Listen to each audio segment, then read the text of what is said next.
Hello and welcome to Renew Psychology Review. Today's episode, Personality Beyond the DSM, the work of Nancy McWilliams, is going to be about clinical senses of personality. The DSM describes a family of personality disorders. Nancy McWilliams is an author that's big, especially in psychodynamic circles. I can talk a little bit about the evidence base for psychodynamic approaches outside of what people are probably more used to hearing about. So there is actually quite a bit of backing for the approach that Nancy McWilliams and others in her circle take, even if that's not the most publicly accessible thing. For those of us who have heard of evidence-based treatment in psychotherapy, that term, cognitive behavioral approaches have been fairly successful at co-opting that term and making it about them.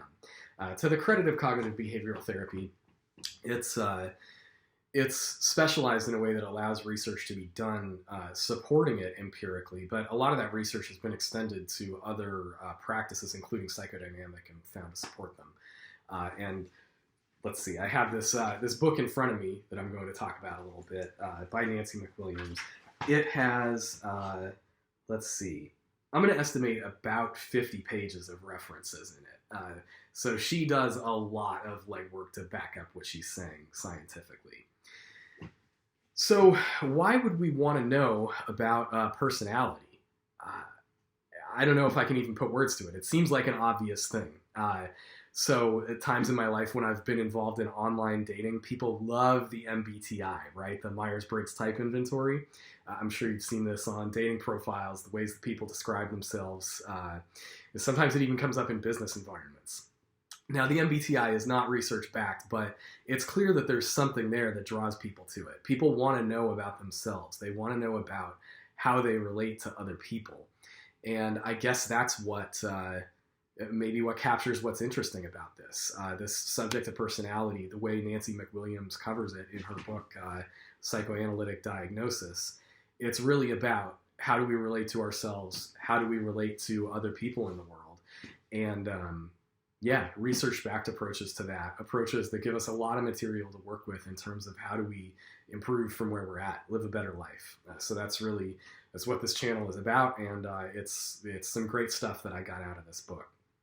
So to start with, so the DSM and the Big Five, kind of popular models of personality that you may have heard about. The DSM is the Diagnostic and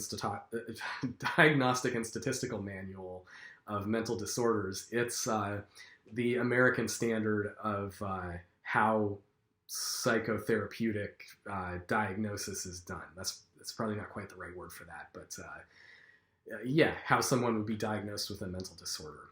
It determines the insurance billing codes, things like that. So it gives a really concrete structure to the way that this stuff is practiced and communicated about broadly in the United States. So the DSM has a section on personality disorders.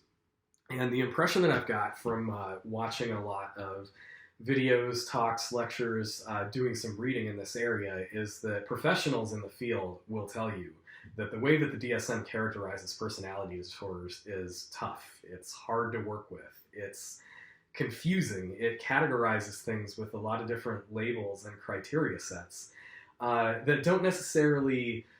They're not designed to be structured in a way that makes them easy to get. And so I think Nancy McWilliams in Psychoanalytic Diagnosis, she does a lot to correct for that. She talks about what is the underlying structure? Why do people present in these ways and go through their life in these ways? Why might you or I be experiencing our lives in terms of one of these categories? Or dimensionally, meaning as opposed to categorically. So the DSM says you do or you don't qualify for the criteria of a particular personality disorder. In McWilliams, you can be healthy, you can be extremely dysfunctional, you can be in between, you have just minor problems in your life. Either way, that health, illness, combination of both, depending on circumstances, that's characterized by a particular personality style and dimensionally along a spectrum. So I think intuitively, there's a lot that appeals about that.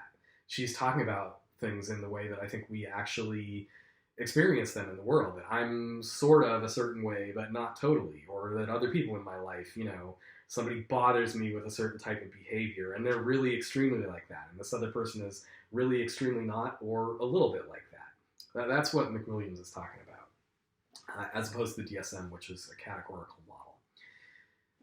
So McWilliams, she gives quite a bit of background in terms of psychodynamic or psychoanalytic ways of thinking.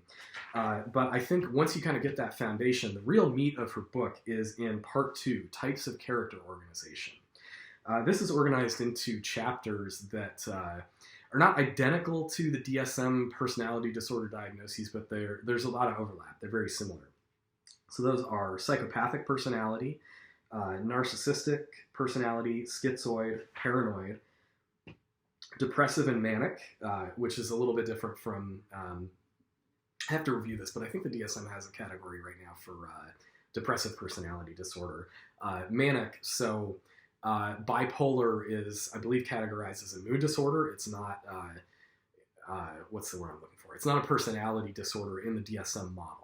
McWilliams treats those as actually both aspects of a similar personality constellation. Masochistic or self-defeating personalities. Excuse me, I have a cold today. Obsessive and compulsive personalities. That's OCPD, obsessive compulsive personality disorder, which is distinct from obsessive compulsive disorder. Maybe I can do an episode about that at some point. We're not going to go into depth about it here, but just know that it's a different, they're talking about different things that just happen to use the same first couple words to describe it. Hysterical personalities and dissociative psychologies. So for each of these, again, we're talking about dimensional models. McWilliams goes through kind of the same structure of topics in each of these chapters to talk about what makes a person this way. When I say what makes a person this way, in the sense that McWilliams is talking about it, she's talking about characteristic ways of dealing with stress. The words that she and other psychodynamic thinkers use to describe that are defense mechanisms, defensive styles, defensive postures, this idea of defense, defending my sense of self, of who I am, against some kind of threat from the external world. And maybe you can intuitively think of that in your day-to-day life, like if you think of what is it like for a person to be defensive or to put somebody on the defensive? When do I get defensive? If somebody was to say something to you, intentionally or not, that just was threatening to your sense of, am I being who I want to be? Let's say, okay, so a thing that I would easily get defensive about, I'm not the neatest person.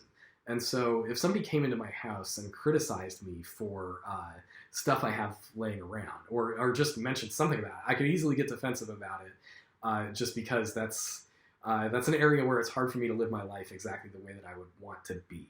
So my defensive style, in response to that, I might project that out there. I might experience that as if I'm blinding myself to that being about something about me and making it out to be something about the other person.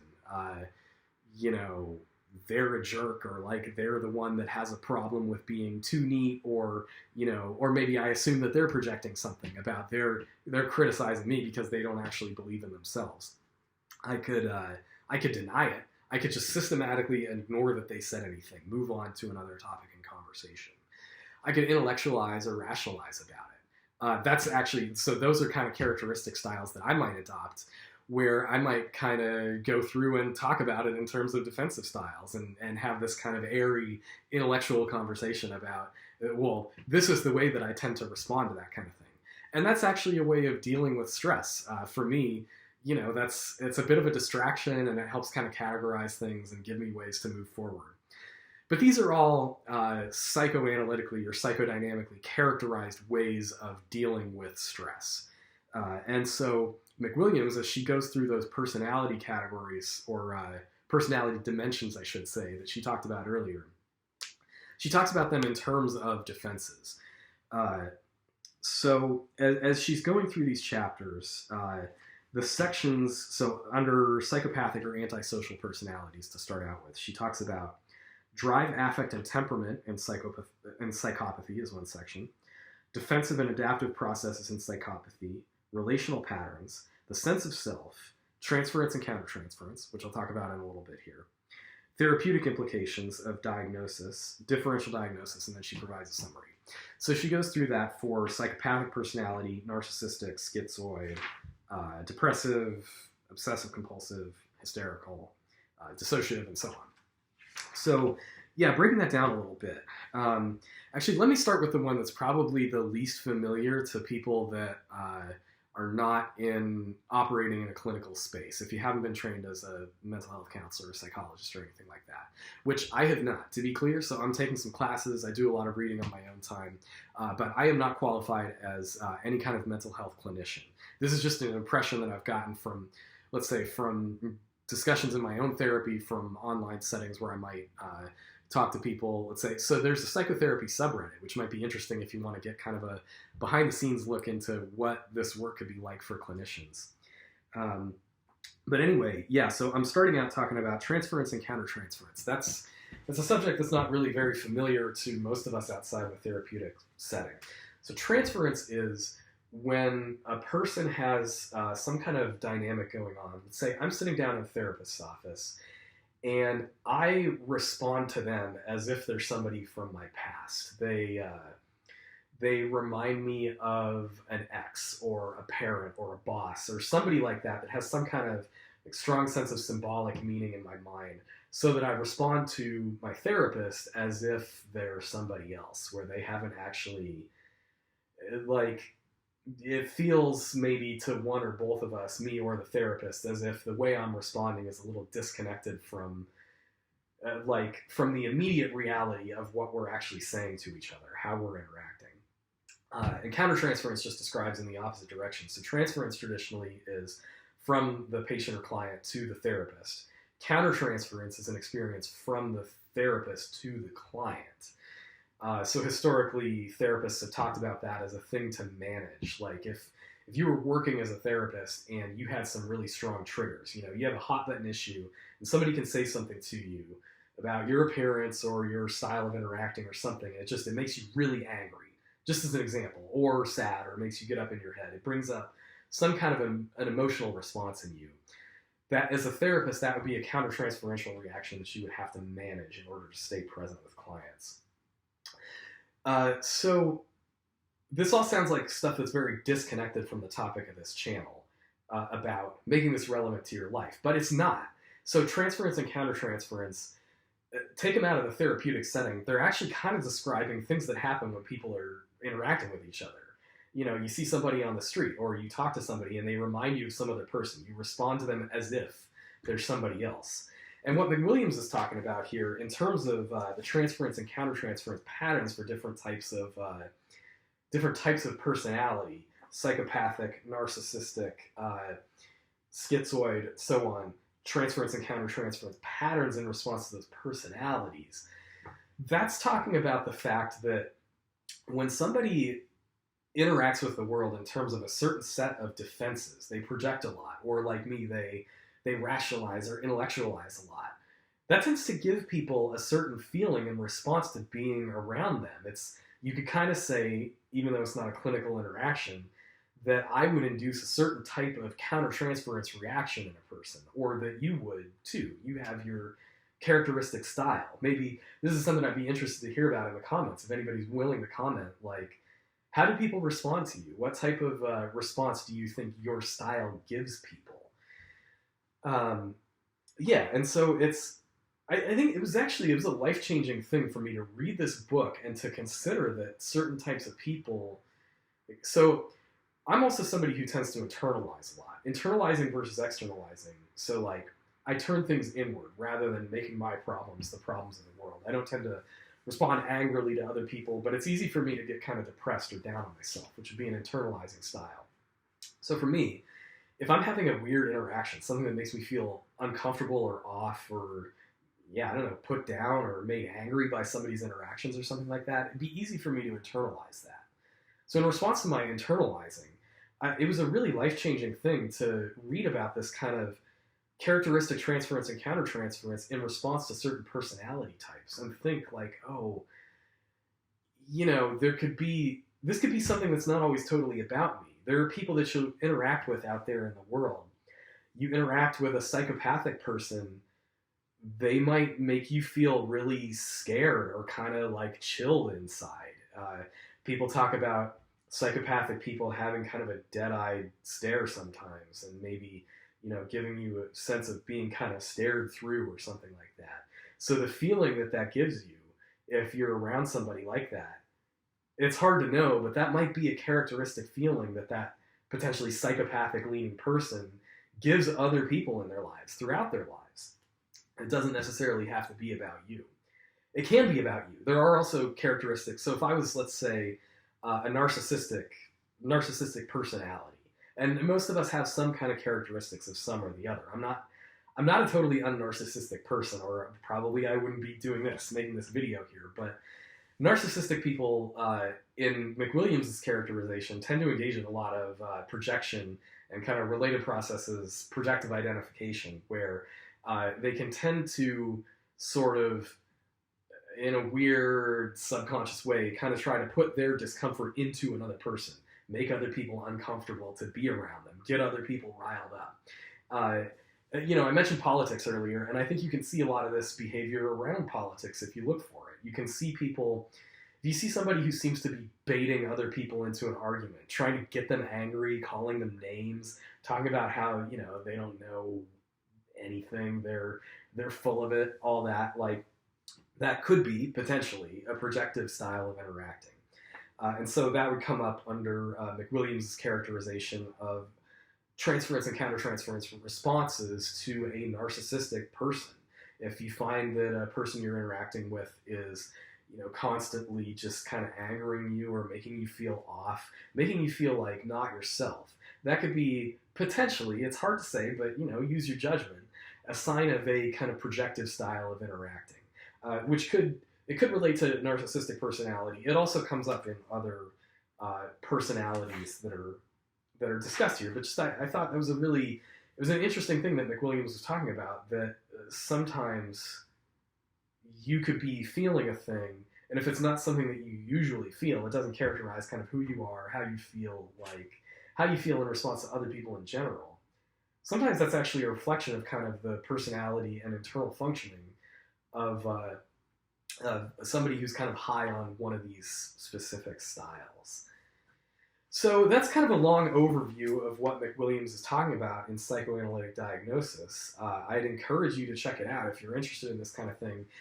I may also post some links here to some talks given by Nancy McWilliams. One of the things that I'm interested in doing with this channel here is connecting people to other resources. And some of those might be YouTube lectures and channels.